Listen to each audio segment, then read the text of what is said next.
Isang miyembro ng LGBTQIA+ ang walang awang tinorture at iniwan sa loob ng kwarto na walang buhay. Ano ang nangyari sa kanya at sino ang may gawa sa kanya nito? Welcome to Tagalog Story Files. Kung ikaw ay mahilig sa kwentong krimen, katatakutan, trivias at general knowledge ay huwag kalimutang mag-follow at mag-subscribe.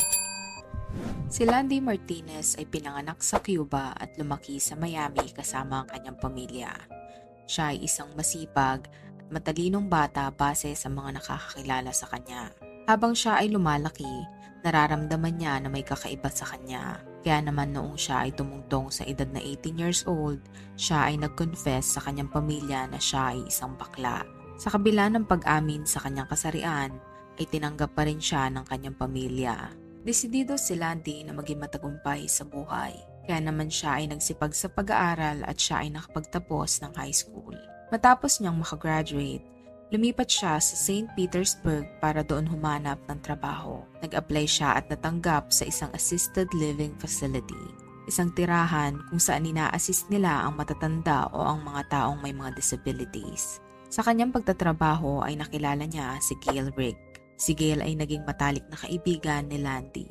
Base kay Gail, si Landy ay mabait na tao. Masipag din umano ito sa kanyang trabaho at matulungin sa mga inaalagaan nito. Dahil puro sa trabaho na lang umiikot ang buhay ni Landy kaya tila nalulungkot siya. Kaya naman napagtanto niya na kailangan niya na magkaroon ng partner na makakapagpasaya sa kanya at magiging pahinga niya. Di kalaunan ay may nakilala siyang isang lalaki na nakapalagayan niya ng loob. Ang lalaking iyon ay kinilalang si Jose Adame. Si Jose ay nakatira sa Pinellas, Florida. Naging magnobyo sila ni Landy. Naging masaya ang relasyon ng dalawa. Di kalaunan ay napagdesisyonan nila na magsama na sa iisang bubong. Kaya naman sinundo ni Landy si Jose at tumira sila sa isang apartment. Sa tabi ng kanilang apartment ay mayroong ding isang couple na nakatira. Ayon sa kaibigan ni Landy na si Gail, ay naging maayos daw ang relasyon ng dalawa. Madalas umano lumabas si Gail at si Landy at sinasama nito si Jose. At sa nasaksihan umano ni Gail ay masaya si Landy kay Jose. Ngunit ayon din kay Gail na habang tumatagal daw ay unti-unting nagbabago ang ugali ni Jose. Ang inakala niya daw na mabait na tao ay kabaligtaran pala. May pagkakataon pa daw na inaya ni Jose ang anak ni Gail na 11 years old na pumunta sa kanilang apartment para gumamit ng ipinagbabawal na gamot at manood ng maselan na video. Nalaman daw ni Landy ang ginawang iyon ni Jose kaya naman nagalit daw ito. Nagtalo daw ang dalawa at nagdesisyon si Landy na hiwalayan na si Jose dahil sa mga kinikilos nito na hindi maganda. Nagpatuloy ang buhay ni Landy na wala si Jose, pero tila siya ay nangungulila sa pagmamahal ng isang partner. Di kalaunan ay may nakilalang muli si Landy. Ang lalaki ay kinilalang si Jonathan Galasha. Ayon kay Gail, ang relasyon daw ni Landy at Jonathan ay mas maayos kumpara sa relasyon nila ni Jose. Pansin niya daw na mas nagmamahalan ito at mas nagkikare sa isa't isa. Madalas daw nilang i-post ang isa't isa sa social media na sila ay masaya at nag-e-enjoy na kasama ang isa't isa. Ang pagkakaroon ng bagong nobyo ni Landy ay hindi naging maganda para kay Jose. Nagsiselos umano ito at hindi niya matanggap ang mga pangyayari. Ayon sa ulat ay binabalak pa umano ni Jose na sundan at harasin si Landy para makabawi dito sa pag-iwan nito sa kanya. May pagkakataon pa umano na ginagamit ni Jose ang sasakyan na nakapangalan sa kanilang dalawa ni Landy at nag-overspeeding ito sa daan. Kaya naman nabibigyan ito ng penalty ticket dahil sa overspeeding. Ang ticket ay napupunta kay Landy dahil ang pangalan niya ang unang nakalagay sa papeles. Base sa ticket ay kailangan ni Landy na bayaran ng payment para sa penalty at maaari ding masuspindi ang driver's license niya kung patuloy itong mangyayari. Kaya naman gumawa si Landy ng aksyon para hindi na maulit ang pangyayari. Pumunta si Landy sa Department of Highway Safety and Motor Vehicles sa Florida para tuluyang ipatanggal ang pangalan ni Jose sa papeles ng sasakyan. Nang matapos iyon, itinawagan niya si Jose para makipagkita rito dahil alam niya na hindi ito makikipagkita sa kanya basta-basta kaya sinabi niya na makikipagbalikan siyang muli rito. Nagkasundo sila na magkikita sila sa isang fast food chain. Inaakala ni Jose na makikipagbalikan lang sa kanya si Landy pero ang hindi niya alam ay may binabalak ito. Nang makarating si Landy sa lugar kung saan sila magkikita ay nagpapunta siya doon ng mga otoridad. Sinabi niya sa mga otoridad na gusto niyang makuha ang sasakyan kaya walang nagawa si Jose. Umalis si Landy, dala ang sasakyan at iniwang mag-isa si Jose sa parking lot. Ramdam ni Landy ang galit ni Jose sa nangyari. Dahil inakala nito na makikipagbalikan sa kanya si Landy, ngunit hindi iyon nangyari. Matapos ang nangyari, ay inakala ni Landy na magiging maayos at tahimik na ang lahat para sa kanila ng bago niyang nobyo na si Jonathan. Labis daw ang pag-aalala ni Jonathan sa ginawa ni Landy. Pero sinigurado naman daw ni Landy kay Jonathan na maayos na ang lahat at tapos na ang namamagitan sa kanila ni Jose. Ngunit tila hindi kumbinsido si Jonathan kaya naman sinabi niya na papatunayan niya ito. Habang kausap ni Landy sa telepono si Jonathan, itinawagan niya din si Jose via secret three-way call. Tahimik lang na nakikinig si Jonathan habang kinakausap ni Landy si Jose. Sa tawag ay malinaw na sinabi ni Landy kay Jose na tapos na sila at nakamove on na siya. Sinabi rin nito na may bago na siyang nobyo. Bago matapos ang kanilang pag-uusap, ay sinabi din ni Landy na nakikinig si Jonathan sa kanilang pag-uusap. Labis na napahiya si Jose sa pangyayaring iyon, pero nanatili siyang kalmado. Sinabi ni Jose kay Jonathan na wala na siyang dapat ikabahala dahil tapos na ang lahat sa kanila ni Landy. Dagdag pa nito na may bago na din umano siyang boyfriend at niregaluhan siya nito ng red Lexus na sasakyan. Nag-send din umano siya ng picture na nasa sa harap ng sasakyan. Tinanggap naman ni Jonathan ang lahat ng sinabi ni Jose at napanatag siya dahil akala niya ay maayos na ang lahat. Kinabukasan ay nakatanggap si Jonathan ng kakaibang text message mula kay Landy. Gulat na gulat si Jonathan nang mabasa ang message dahil ayon sa text ay nagbago umano ang isip niya at nais niya makipagbalikan muli kay Jose. Ang nakalagay umano sa text ay hindi niya alam kung nais pa ba niyang makasama si Jonathan. Kaya't napag-isipan niya daw na babalikan niya si Jose dahil mahal niya ito at namimiss niya ito. Dahil sa nangyari ay gulong-gulo si Jonathan at dito rin nag-umpisa ang kahindik-hindik na krimen na hindi nila inaasahan. Noong taong 2011, 4 na araw bago sumapit ang Pasko, isang bahay na punong-puno ng Christmas decors ang pinuntahan ng mga otoridad. Ngunit pagpasok nila ng kwarto, ay bumulaga sa kanila ang nagkalat na dugo at isang katawan na walang buhay at naliligo sa sarili nitong dugo. Ang katawan na natagpuan ng mga otoridad ay kinumpirmang si Landy Martinez. Natagpuan nila ang walang buhay na katawan nito sa sahig sa sarili nitong tahanan. Ayon sa mga otoridad, ay nagawa pang tumawag ni Landy sa 911 para humingi ng tulong. Takot na takot umano si Landy na humihingi ng tulong dahil mayroong gustong pumatay sa kanya. Sinubukan namang hingin ng 911 operator ang address niya, ngunit hindi na nila ito nakuha dahil tumahimik ang lahat matapos nilang makarinig ng mga putok ng baril. Sinubukan namang hanapin ng mga otoridad ang location ni Landy gamit ang cellphone na pinangtawag nito. Ngunit hirap silang makuha ang exact location nito dahil general area lang ang nakikita sa system nila. Sa kaparehas na oras naman na sinubukang hanapin ng mga otoridad ang location ni Landy, ay nagsagawa din ang landlord ni Landy ng welfare check. Ang landlord ay kasalukuyang nasa out of town noong mga panahon na iyon. At siya ay nagtataka kung bakit nakapatay ang CCTV camera kaya sinubukan niyang tawagan si Landy.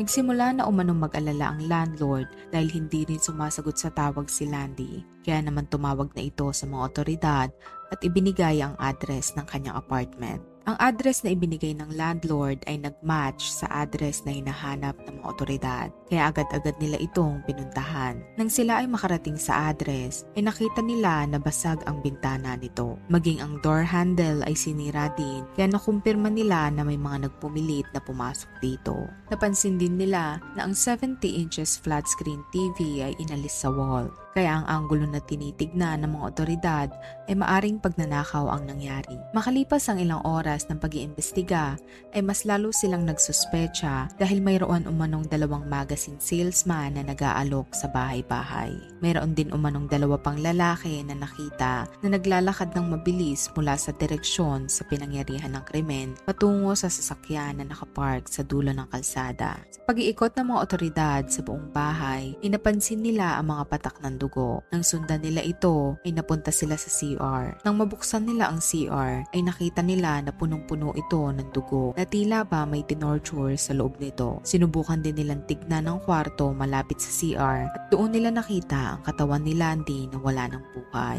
Nang suriin nila ito ay nakita nila na may tama ito ng baril sa ulo at sa dibdib. Base sa mga otoridad, kung pagnanakaw umano ang motibo ng suspect ay bakit kailangan pang torturein ang biktima. Nang makarating na ang forensic team sa pinangyarihan ng krimen, ay may nakita silang cellphone sa ilalim ng kama sa loob ng kwarto ni Landy. Nang buksan nila ang cellphone, ay nasaksihan nila ang isang kasuklam-suklam na video na tumagal ng 40 seconds. Ang kuha sa video na iyon ay naglalaman ng pag-torture kay Landy bago siya patayin. Kuhang-kuha sa video ang pag-iyak ni Landy at pagmamakaawa na wag siyang patayin habang siya ay nasa CR. Siya ay nakasuot ng white t-shirt at underwear at nakatali din ng duct tape ang kanyang kamay. Kuhang-kuha din sa video kung paano nila takutin si Landy habang hawak ang kutsilyo. Tinatakot nila si Landy para inumin o kaya ibuhos sa kanyang mata ang drano. Ang drano ay isang sodium hydroxide chemical o mas kilala sa tawag na bleach. Malaking katanungan sa mga otoridad kung sino ang kumukuha ng video habang tinotorture si Landy. Sa paghalongkat ng mga otoridad ng ebidensya, ay nakita rin nila ang text message na sinend ni Landy kay Jonathan. Lumalabas doon na nakikipag-break si Landy kay Jonathan para balikan si Jose. Kaya naman napagtanto ng mga pulis na hindi magnanakaw ang pumatay kay Landy. Dahil sa love triangle na nangyari kina Landy, Jonathan at Jose, kaya naging pangunahing suspect nila ang kasintahan ni Landy na si Jonathan. Agad-agad pinuntahan ng mga otoridad ang bahay ni Jonathan na may isang oras ang layo sa tinitirahan ni Landy. Kinausap siya ng mga pulis at ibinalita sa kanya na patay na si Landy. Labis na nagulat si Jonathan sa nangyari at hindi siya makapaniwala. Kinwestiyon siya ng mga otoridad, ngunit dahil na rin sa mga surveillance video mula sa pinagtatrabahuhan nito at sa pahayag ng kanyang mga katrabaho at pati na rin mga cellphone records, ay napatunayan ni Jonathan na wala siyang kinalaman sa nangyari kay Landy. Isa sa mga nagpatibay na wala siyang kinalaman ay ang mga cellphone records dahil sinusubukan niyang tawagan at i-text si Landy para kausapin, ngunit hindi daw ito sumasagot sa kanya. Ayon sa mga otoridad, imposible umano na si Jonathan iyon dahil base sa cellphone records niya ay nandun siya sa kanyang bahay nang isend niya ang message na may isang oras ang layo kay Landy. Napagtanto ng mga otoridad na may nag-text kay Jonathan gamit ang cellphone ni Landy habang ito ay tinotorture. Dahil doon, kaya nalinis ang pangalan ni Jonathan. Bukod kay Jonathan, ay in-interview din ng mga otoridad ang dalawang salesman na nag-door-to-door noong araw na mangyari ang krimen. Napatunayan din ng dalawang salesman na wala silang kinalaman sa krimen. Kaya nag-focus sa mga otoridad sa dalawa pang kalalakihan na namataan mula sa lugar na pinangyarihan ng krimen na nagmamadaling naglalakad tungo sa kanilang sasakyan. Sa masusing pag-iimbestiga ng mga otoridad ay napag-alaman nila ang pagkakakilanlan ng dalawang lalaki na namataan. Iyon ay ang ex-boyfriend ni Landy na si Jose Adame at ang pamangkin nito. Sinubukang hanapin ng mga otoridad si Jose at natagpuan nila ito na nagtatago sa North Carolina. Hiningi ng mga otoridad ang tulong ng US Marshals para mas mapabilis ang pag-aaresto kay Jose. Nang mapasa kamay ng mga otoridad si Jose ay kwestiyon nila ito. Una nilang itinanong kung paano nalaman ni Jose na patay na si Landy. Ayon sa kanya, ibinalita umano ito ng kanyang kaibigan at hindi umano siya naniwala agad sa ibinalita sa kanya. Dagdag pa niya na siya daw ay nasa North Carolina nung panahon na pinatay si Landy. Ngunit ang hindi alam ni Jose ay alam ng mga otoridad na ang breakup text na sinend kay Jonathan gamit ang cellphone ni Landy ay siya ang may gawa. Nagpatuloy ang pagtatanong ng mga pulis kay Jose dahil paulit-ulit niyang tinatanggi na wala siyang kinalaman sa nangyari. Dahil sa kaba at takot na nararamdaman ni Jose noong mga panahon na iyon ay sumama ang pakiramdam niya. Nagsuka umano siya ng nagsuka sa loob ng garbage can habang siya ay kine-question ng mga otoridad sa loob ng presinto. Naging matigas din umano si Jose at pilit nitong sinasabi na wala siyang alam kaya nahirapan ng mga pulis na mapaamin siya. Dismayado ang mga otoridad dahil sa hindi pag-amin ni Jose at Kahit siya ay hindi umamin sa krimen na ginawa, ay nanatili pa din siya sa presinto. Nireview maigi ng mga otoridad ang interview na na-record nila. Doon nila napagtanto na si Jose ay nagsisinungaling sa lahat ng kanyang sinasabi at gumagawa lang ito ng kwento para masabi na wala siyang kasalanan. Base sa mga otoridad, ay pumunta sila sa bahay ni Landy para kausapin ito. Hinikayat niya ang kanyang pamangkin na samahan siya at kapalit ng pagsama sa kanya, ay pinangakuan niya ito ng video games, computer at TV. Pagdating umano nila sa bahay ni Landy, ay binasag nila ang bintana nito. Narinig ito ni Landy kaya agad siyang lumabas. At doon naman siya nilapitan ng isang suspect. Dinala siya ng suspect sa CR at itinali ng duct tape at doon tinorture. Ang brutal na pag-torture kay Landy ay nakuhanan sa cellphone. Ngunit ibang cellphone ang nagamit ng suspect sa pag-video. Ang cellphone na nagamit nila ay ang cellphone mismo ni Landy. Ayon sa mga otoridad, magkaparehas ang cellphone na ginagamit ni Landy at ng kanyang ex na si Jose. Parehas silang mayroong puting cellphone at kung iyong titignan ay hindi mo malalaman kung alin sa dalawa ang kay Jose at ang kay Landy. Dahil doon, kaya naman nalito si Jose at aksidenteng nagamit ang cellphone ni Landy. Ang cellphone na ginamit nila pang video habang tinotorture si Landy ay naiwan nila sa crime scene. Review maigi ng mga otoridad ang video na nakuhanan sa cellphone at gulat na gulat sila sa mga nasaksihan. Ayon sa kanila, ipinagawa si Landy ng statement sa video sa salitang Spanish. At nang i-translate nila ito, ang mga salitang lumabas ay hindi si Jose ang problema. Si Jose ay isang kahanga-hangang tao at siya ay humihingi ng tawad sa lahat ng problema na naibigay niya kay Jose. Base sa mga otoridad, si Landy ay tinorture sa loob ng 2 oras at inilipat nila ito sa loob ng kwarto habang ninanakaw ang mga gamit sa loob ng bahay. Habang nasa loob ng kwarto si Landy, ay nagawa niyang tumawag sa 911 para humingi ng tulong sa mga otoridad. Nang marinig ng mga suspect na may kinakausap si Landy, ay agad nila itong pinuntahan. Mabilis namang inihagis ni Landy ang cellphone sa ilalim ng kama at tumakbo papunta sa kabilang kwarto at doon na siya walang awang binaril ng mga suspect. Matapos mabaril si Landy, ay napagtanto ng mga suspect na tumawag siya sa 911. Doon na sila magsimulang mataranta at tumakas. Makalipas ang 1 linggo matapos ang krimen, ay nahanap ng mga otoridad ang sasakyan na ginamit nila para tumakas. Natagpuan nila ito sa Hickory, North Carolina, kung saan nakatira ang ina ni Jose. Nang makakuha ang mga otoridad ng search warrant para sa sasakyan, ay agad silang nagsagawa ng search operation. Sa loob ng sasakyan, ay nakakita ang mga pulis ng dugo, duct tape. Nang suriin ng mga otoridad kung kaninong dugo ang nasa steering wheel, ay nagmatch ito kay Landy. Dahil sa patong-patong na ebidensya ng mga otoridad, ay inaresto nila si Jose at nilitis sa korte ang kanyang kaso. Sa korte ay nagkita ang suspect na si Jose at ang kaibigan ni Landy na si Gail. Ayon kay Gail, ay tila hindi nagsisisi si Jose sa kanyang ginawa. Sa pangalawang araw ng paglilitis ng kaso, ay pinakita ng mga otoridad ang torture video sa korte at nasaksihan ito ng lahat ng nasa hukuman. Para kay Gail at sa lahat ng nakasaksi sa video, ay malinaw na ang pagpatay kay Landy ay isang senseless crime of passion. Ayon kay Gail, ay ayaw ni Jose na may makarelasyong iba si Landy kaya niya ito pinatay. Base naman sa mga otoridad, ay gustong pagbayarin ni Jose si Landy sa lahat ng gulo na binigay nito sa kanyang buhay. Bukod doon, ay kasakiman din umano ang nag-udyok kay Jose para pagnakawan si Landy. Makalipas ang 2 araw ng paglilitis sa korte, ay hinatulan si Jose Adame ng guilty of first-degree murder at siya ay makukulong panghabang buhay at hindi mabibigyan ng parole. Hindi naman nakasuhan ang pamangkin ni Jose na 16 years old sa pagpatay kay Landy dahil ayon sa mga otoridad,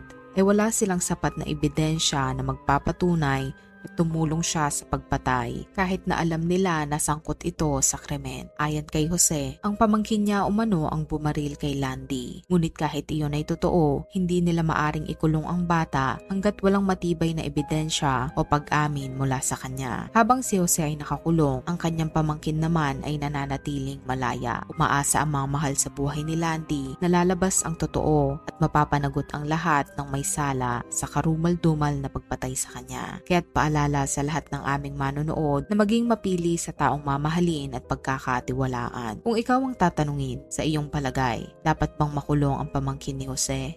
Kung may kaso kayong gustong itampok sa ating channel ay huwag magkatubiling i-comment ito. At kung nagustuhan mo ang video na ito ay huwag kalimutang mag-like at mag-subscribe. Huwag din kalimutang i-on ang notification bell para maging updated ka sa mga bago naming videos. Thank you for watching.